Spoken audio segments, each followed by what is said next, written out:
एक माँ, 3 भाई और एक बहू का असली प्यार। नमस्कार दोस्तों, आज मैं आपको सुनाने जा रही हूँ परिवार, माँ और 3 भाइयों की एक ऐसी कहानी जिसे सुनकर आपका दिल पिघल जाएगा। कहानी शुरू होती है। एक गांव में कमला देवी नाम की एक माँ रहती थी। उसके 3 बेटे थे, रिंकू, पिंकू और छोटू। रिंकू बड़ा बेटा पढ़ लिख कर टीचर बन गया था। पिंकू मंझला बेटा सरकारी नौकरी में था और छोटू बहुत सीधा साधा, थोड़ा धीमा दिमाग का, गांव के छोटे स्कूल तक ही पढ़ सका था। बाकी समय खेतों में मजदूरी कर लेता था। मगर माँ को तीनों से बराबर प्यार था। बड़ा और मंझला बेटा दोनों व्यस्त समय बीतता गया। रिंकू और पिंकू दोनों की शादियां शानदार घरों में हो गईं। दोनों की पत्नियां भी पढ़ी लिखी और आधुनिक थीं। लेकिन छोटू ना ज्यादा पढ़ा था, ना ज्यादा कमाई, इसलिए कोई लड़की उससे शादी के लिए तैयार ही नहीं होती थी।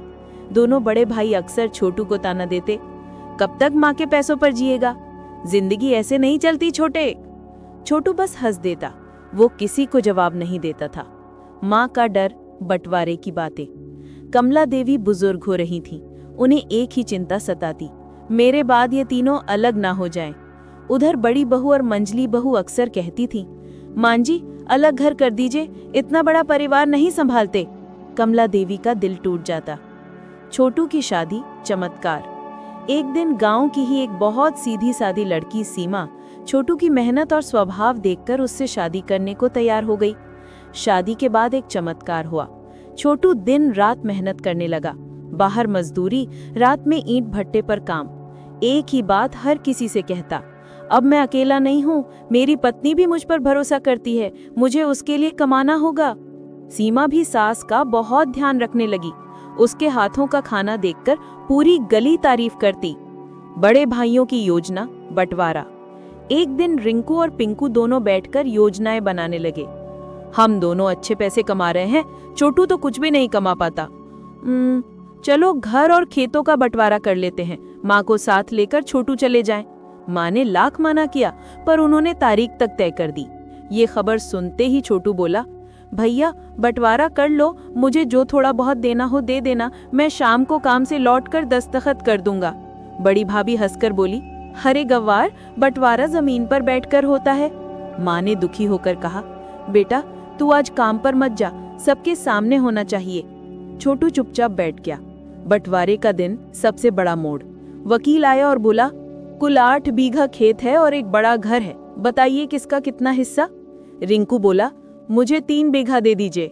पिंकू बोला, मुझे भी 3 बीघा। सभी की नजर अब छोटू पर थी।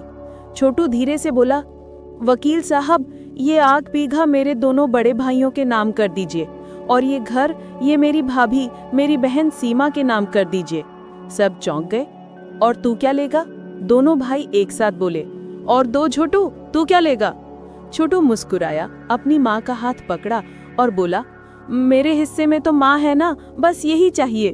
सीमा तुरंत सास से लिपटकर बोली, माँ से बड़ा कोई धन नहीं होता, मेरा घर तो माँ के साथ ही है। उस पल पूरा घर सन्न हो गया। परिवार का मिलना। रिंकू और पिंकू की आंखें भर आईं। रिंकू रोते हुए बोला, छोटू तू हमसे बड़ा निकला। पिंकू ने कागज फाड़कर हवा में फेंक दिए। हम सब साथ रहेंगे, ना कोई बंटवारा होगा, ना कोई दूरी। माँ ने तीनों बेटों को गले लगा लिया।